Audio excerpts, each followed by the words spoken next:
The $4 million scandal involving Dominique Wilkins is one of the biggest betrayals the NBA has ever witnessed. Panathinaikos was supposed to be a key part of his career, but instead, it became a nightmare of betrayal, massive lawsuits, and shattered trust. What should have been a milestone turned into one of the worst memories of his basketball journey. So what actually made Dominique Wilkins feel so betrayed? Watch this. They find Wilkins. Look out. Dominique Wilkins. Well, it all went down during his season with Panathinaikos in 1995-96. Things started off okay, but it didn't take long for trouble to brew between him and head coach Božidar Maljkovic. The tension got worse when Dominique took a few trips back to the US without the team's permission, and that ended up costing him a hefty fine.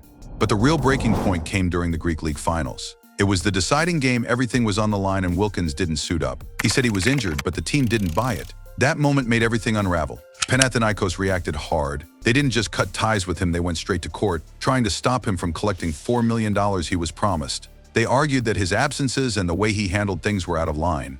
For Wilkins, it wasn't just a business setback, it felt personal. What began as a promising season ended in lawsuits, broken trust, and a frustration that lingered for a long time.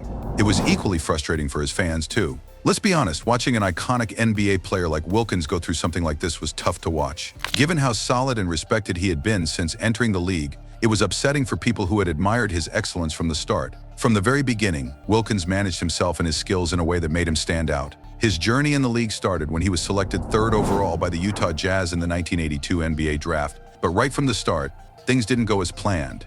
The Jazz wanted him to play power forward, but Wilkins wasn't having it. He saw himself as a small forward, a position where he knew he could shine. To make matters worse, the Jazz were struggling with financial issues, which added another layer of tension to the situation.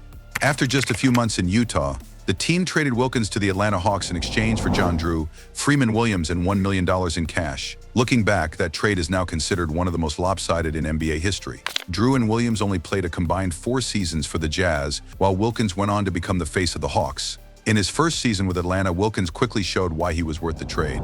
He earned his first NBA Slam Dunk Championship at the 1985 All-Star Weekend, and by the end of the season, he was averaging 27.4 points per game, ranking 6th in the league. He also ranked 2nd on the Hawks in rebounding and steals, and for 2 straight seasons he led the NBA in field goal attempts. Wilkins wasn't just putting up points, he was playing at an elite level. Despite his individual success, the Hawks ended the season with a losing record of 34-48 and missed the playoffs. But Wilkins wasn't the type to be held down for long. In the 1985-86 season, he exploded onto the scene.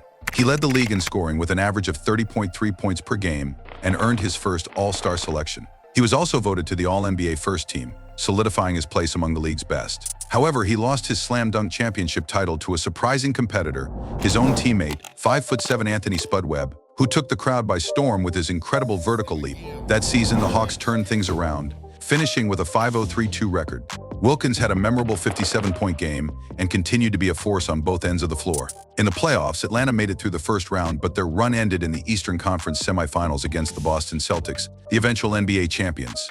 Still, Wilkins was averaging 28.6 points per game, proving that he was the real deal. The next few seasons only added to his legacy. In 1987-88, Wilkins posted the highest scoring average of his career, 30.7 points per game, but it still wasn't enough to outscore Michael Jordan, who finished with 35 points per game. Still, Wilkins earned a spot on the All-NBA second team and became the first Hawks player to be named NBA Player of the Week 3 times in a season. Then in the 1988 playoffs, Atlanta faced the Boston Celtics in a thrilling Game 7, where Wilkins and Larry Bird traded basket after basket in the 4th quarter. Wilkins scored 47 points, but the Celtics narrowly won 118-116. It was a game Wilkins would never forget, calling it the greatest game he'd ever been part of. The following season saw Wilkins continue to dominate offensively. In 1988-90, he reclaimed his Slam Dunk Championship and finished 5th in the NBA scoring race, averaging 26.7 points per game. Despite individual success, the Hawks struggled as a team, finishing with a mediocre 4-1-4-1 record and failing to make the playoffs. But Wilkins wasn't done yet. He bounced back in 1990-91, averaging 25.9 points per game,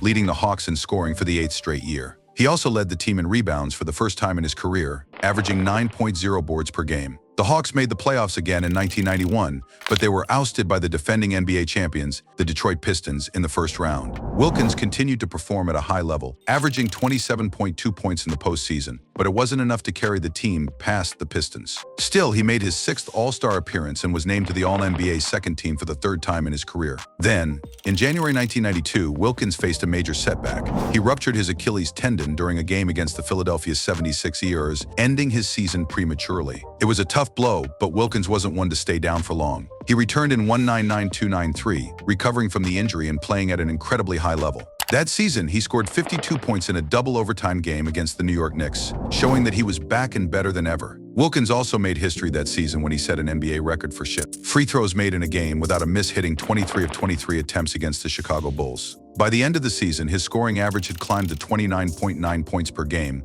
good for second in the league behind Michael Jordan. But yet again, despite his individual brilliance, the Hawks were swept by the Chicago Bulls in the first round of the playoffs. But even then, Wilkins kept going strong. After 11.5 years with the Hawks, he was traded to the Clippers on February 24, 1994 for Danny Manning. This trade remains unique in NBA history as the only time a team in first place traded away its leading scorer after the All-Star break. Wilkins had been playing at a high level, averaging 24.4 points, 6.2 rebounds, and 2.3 assists for the Hawks, and had just made his 8th All-Star appearance. With Atlanta holding a 3-6-1-6 record, it seemed like things were rolling. But the Hawks management and new coach Lenny Wilkins believed Manning would be the piece they needed for the stretch run.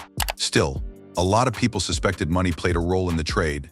Wilkins' contract was expiring, and with him approaching 35, the Hawks might not have wanted to offer him a long-term deal. It was a tough pill for fans to swallow, especially when they lost to the Indiana Pacers in the conference semifinals that year. Wilkins didn't just go out quietly, though. In the 25 games he played after the trade, he averaged an impressive 29.1 points and 7.0 rebounds. Then, in a dramatic twist, he returned to Atlanta in a Clippers uniform on March 25th, where he dropped 36 points and pulled down 10 rebounds against his former team. By the end of the season, he had racked up 24,019 career points, making him the 9th highest scorer in NBA history at the time. He had truly left his mark on the game. As a free agent after that season, Wilkins signed with the Boston Celtics for the 1994-95 campaign. His time with Boston was short-lived but still notable. He helped the U.S. team win a gold medal at the 1994 World Championship of Basketball, joining Dream Team I for the victory.